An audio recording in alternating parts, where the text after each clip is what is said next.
let's begin this morning in Los Angeles, where a massive police presence remains on the campus of UCLA. Hundreds of officers in riot gear entered a pro-Palestinian encampment there early this morning, pulling apart barricades. The group has been protesting against the war in Gaza and was warned to clear out, but many refused to comply. Our Carter Evans is at UCLA following all of this for us. Carter, the sun is now up. What's happening on the ground? Okay, so this is pretty much over. It looks like all of the arrests have been made. Let me show you what's going on. This is the encampment. This is the quad area. It's quite a large encampment. A lot of people were in here for more than a week, and you can see police officers now going through the tents here, making sure everybody is out of here, making sure there are no weapons or any other devices, and just essentially clearing the area right now. In the background, you may hear some chanting still. That isn't the protesters from the encampment. These are protesters and students who came to stand up and protect the protesters in this encampment here. And they essentially assembled a human chain outside of the encampment last night to block police, and they are still there right now. So you can see police lined up. They're not letting them back into this encampment area, but there is still a bit of a standoff there at this point. Anne-Marie, you know, Carter, I've been sort of like dipping in throughout the morning, right, with the live feed, because we have sort of a feed covering this. And depending on when you looked, you saw something different. At times when we talked to you earlier, there were flashbangs. It looked very violent. And then sort of more recently, it looked very, very peaceful. Can you kind of talk to us a little bit about kind of the ebb and flow, how the night and into the morning unfolded? Yeah, you know, when I got here, and it was kind of intense. You had a lot of flashbangs going off. You had officers using shotguns with less lethal rounds in it, and it looked like there was some tear gas in here as well. But then, as the night went on, things kind of slowed down, and you saw that skirmish line just form there. There's another loud explosion. That did not sound like a flashbang either. I'm not sure exactly what that was. But you've got these protesters here, and you've got these cops lined up, ready to make a move, and there is so much tension between them. But I will say the officers the whole time were very calm. They didn't react at all. And when they moved efficiently and slowly, but not too forcefully. It wasn't like they were using their batons to push people out of the way.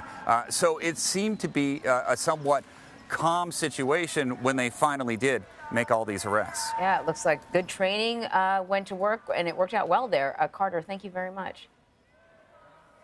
Sure. Well, for more analysis, let's bring in Brian Higgins. He is a former Bergen County police chief and lecturer at John Jay College of Criminal Justice. So what do you make of UCLA's decision now to have law enforcement move into campus and the way they approached this encampment? Well, first, Anne-Marie, thank you for having me on.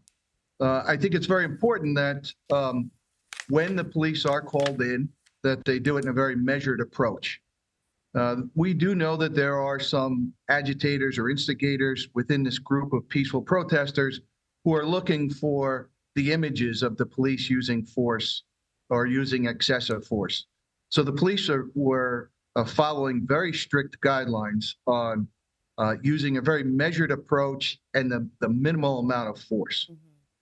You know, you brought up something that New York City Mayor Eric Adams said yesterday about outside agitators at Columbia University. I thought it was interesting. Some of the reporters who were covering what's happening at UCLA said sort of early on they were able to talk to students and they would talk about why they were participating in the encampment. And then students stopped talking. And it seemed as if there was a clear attempt to make sure that they had a single voice and only a handful of people spoke to the media, and the message wasn't getting altered in any way, that it was very clear. Do you think that maybe at UCLA we might have seen maybe some other elements on campus, you know, sort of influencing what unfolded there? Absolutely so. We've seen a lot of information, even statements that appear to be predetermined. We've seen images of professional protest organizers. There's been a lot of information, a lot of statements being made about the equipment we see, some of the tents, some of the other accoutrements that are brought to these protests all seem to be purchased from the same place. So it appears, and I don't think you have to dig very deep, that there are organizers who are messaging in these protests.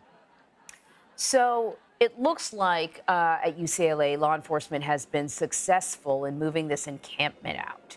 But I presume what they don't want is another encampment just starting up somewhere else. But you still have to protect people's right to protest. What happens sort of in the next few hours or in the next 24 hours to make sure that people go home? Well, I think this is a very good step. I think the LAPD said when the decision is made for you to vacate the area, they will vacate. So I think that's a very important part. Mm-hmm. I also believe that these colleges should do what they should have done all along, is had very strict guidelines on protests. You know, there are two sides to these protests. There are those who want to bring points, attention to their points. Mm-hmm. And honestly, protests on campuses of colleges, particularly in California, are almost as American as apple pie and mm-hmm. baseball. Mm-hmm. So it's something we've seen for decades. But the other side is the students who not even involved in this, just the students that are at UCLA or Columbia who want to go to school, who are paying money to go learn, who are prohibited from doing so because of these protests. Yeah, it's very true. You know, we've seen encampments and similar protests really across the country. We've really been focused on New York and LA, but there have been arrests clear across the country. I can't remember the exact number now, but you know, it may be kind of close. It may be in the thousands, certainly hundreds of arrests. What can we expect for the rest of the country? Do you think we'll see intervention like this on a national scale? I think so. I think organizations, colleges realize that there is this two sides, that at the end of the day, we have to educate students and we have to create an environment. Quite often when we talk about security on college campuses, there are those who push back on security measures saying we don't want a fortified mentality. We want an open environment where students can learn. This is not an environment for students to learn. My son is in high school at this point. We're approaching that stage where we're going to start looking at colleges. The cost of applying to colleges is great, so you have to decide what colleges you apply to. We now have a list of colleges we're not going to apply to anymore because I don't want my son to go to campus where he has to fear going to class. Wow, you got to wonder if other parents are having that conversation as well. Brian Higgins, thank you very much.